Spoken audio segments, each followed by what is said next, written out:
ကျွန်တော်တို့ငယ်ငယ်တုန်းကအဘကြီးကလဲတဲ့ဟိုသွားလို့ရှိရင်ခေါ်သွားကျွန်တော်တို့ကလိုက်တယ်ကျွန်တော်နွားမောင်းလှဲမောင်းပေါ့ဗျာနောက်အဘကြီးကလိုက်ကစင်းရောက်လဲရောက်လို့ရှိရင်လဲတဲ့ကစွန်စာလေးခူးကစွန်ရောက်လေးခူးဂျုံသီးပူသီးလေးရာတဲ့ယူအမမြေဦးလေးထဲမှာထက်မြေဘိုးနှစ်ယောက်ချက်စားကြတာပေါ့မြေဦးဆိုရှင်းတော့ကျွန်တော်ဘာကြီးဒံဝေးပိုင်းတော့ချက်ပဲမြေဦးနဲ့ပဲကြည့်ကောင်းတယ်ဗျာမြေဦးလေးအဖုံးလေးရှိတယ်မြေဦးလေးအဲ့တော့စက်ရုံကအခုခေတ်လို့စက်ရုံကထုတ်တဲ့ဥစ္စာမဟုတ်တော့ဆိုပုံသေးကားချက်မရှိဘူးဗျဒီစလောင်းမုံကသူ့နဲ့ကြိုက်တာလိုက်ရှာပြီးတော့ပြက်စီးသွားရင်ဝယ်စလောင်းမုံအဲ့ကြောင့်မြေဦးဖုံးလေးကရှုပ်နဲ့လောက်တဲ့မြေဦးလေးကလေးကျော်တခါကျော်လက်ဆိုင်းနေပုံစံနေ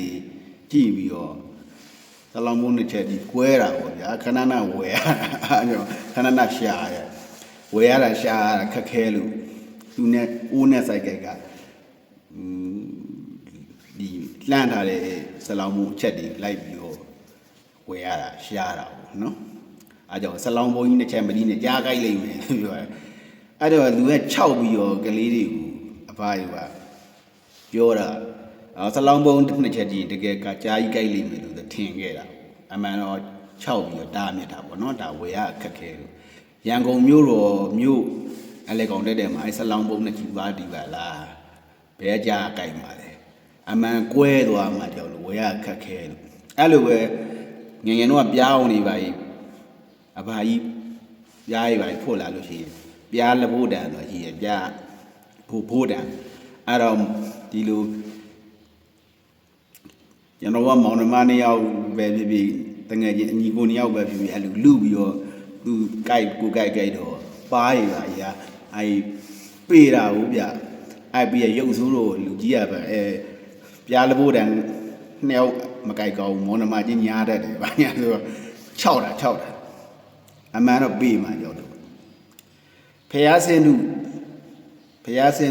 ကြောက်စင်းတုကိုပဲကိုအိမ်ကအရင်တော့အိမ်နဲ့ဝါကြမ်းခင်းတဲ့အိမ်လေးရှိတယ်ထရံကားအိမ်လေးရှိတယ်ဒီကကြောက်စင်းတုကလေးတာကိုတစ်သားတဲ့ဆိုင်ပြုတ်ပြပြီးနည်းနည်းခိုင်းမိတတ်တဲ့သဘောတရားရှိဘူးကလေးနှစ်ယောက်ကဖျားဆောင်အောင်ဆော့ကြောက်စင်းတုပြုတ်ကြခေါင်းကွဲပေါ့အဲကြောင့်ကြောက်စင်းတုလေးမှမထားကောင်းပါညာသူ6ပြီးတော့တားလိုက်တာအမှန်ကဖျားဆိုတာဘယ်လိုဖျားပဲဖြစ်ဖြစ်အာုံနဲ့ညှို့ပြီးတော့ရှင်ကိုရင်ကုသိုလ်ရပါဗျထားကောင်းပါလေဗျနော်ကျေးဇူးတင်ပါတယ်ကျွန်တော်လည်းမရောက်ဘူးဗျနော်ဒါမဲ့ဖျားဟောဖြစ်တဲ့အတွက်မယုံလို့တော့မရဖရန်ရဲ့အဖေရှိတယ်ဖရန်ရဲ့အဖိုးရှိတယ်ဖရန်ရဲ့အဖေရှိတယ်ဖရန်ရဲ့အဘီရှိတယ်အဘီရဲ့အထက်ကဘာလို့ခေါ်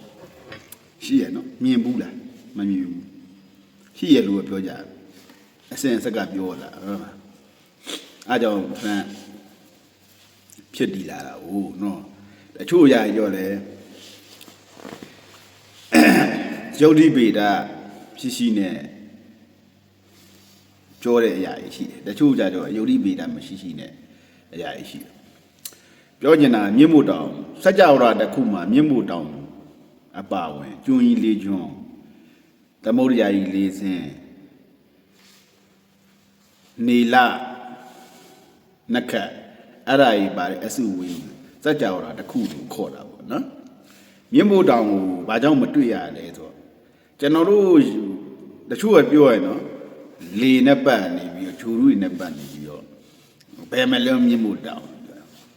အဲ့တဲ့တင်းကြီးကလွယ်ဥပမာဂျိုရုတို့လေရင်တို့အာကာသပြန်နေရှင်ဒီအားလုံးသူ့ပတ်လန်းကြောင်းနိုင်သွားတာမဟုတ်လားမြန်မာပြည်မှာလည်းမဖြတ်တန်းရတဲ့နေရာရှိတယ်ဖြတ်လို့မရတဲ့နေရာရှိရဟုတ်တယ်မလားဥပမာဒါကကဘာကြီးဟုတ်တယ်မလားသူက ဂျိုဒူကဒီလိုပတ်နေမှာပေါ့ဒီသူ့ဂျိုဒူပတ်လန်းနေဒီလိုပတ်နေဒီလိုတက်ပတ်ရင်တော့မြင့်မို့တောင်တွေ့နေမှာသူကအဲ့ဒါမြင့်မို့တောင်ဝိုင်းနေတယ်လို့ဖြစ်နေမှာအဲ့ဒါဘောနားလေလေရင်တို့ဂျိုဒူလို့ဆိုတာသူ့လမ်းကြောင်းတိုင်းပတ်ရတာဟုတ်လားလူတဲ့ဖောက်တဲ့လူလမ်းကြောင်းပြောင်းလဲသွားလို့ရှိရင်သူတို့ရဲ့ဟိုဟာဘလို့ discover ပုံစံတွေကလည်းတမျိုးပြောင်းသွားပါတော့နော်အဲ့တော့မှတ်ထားမှာဒီလိုလမ်းကြောင်းကဒီလိုပတ်နေတဲ့အတွက်မြင့်ဖို့တောင်မတွေ့ရဖြစ်မှာပေါ့တဲ့သွားရင်လည်းတွေ့နေမှာပေါ့နော်တို့တော့ဒါမျိုးပဲကျွန်တော်ယူဆရတာပေါ့နော်ကျွန်တော်ပုံတည်တော့မပြောကျွန်တော်ရဲ့အတွေ့ပေါ့မြင့်ဖို့တောင်သွားမယ်လမ်းမသိပဲနဲ့ဒီလိုကဘာဒီလိုပတ်နေတဲ့ချိုးတူရဘယ်လိုတွေ့မှာလမ်းကြောင်းကသူကပတ်တာတလန်း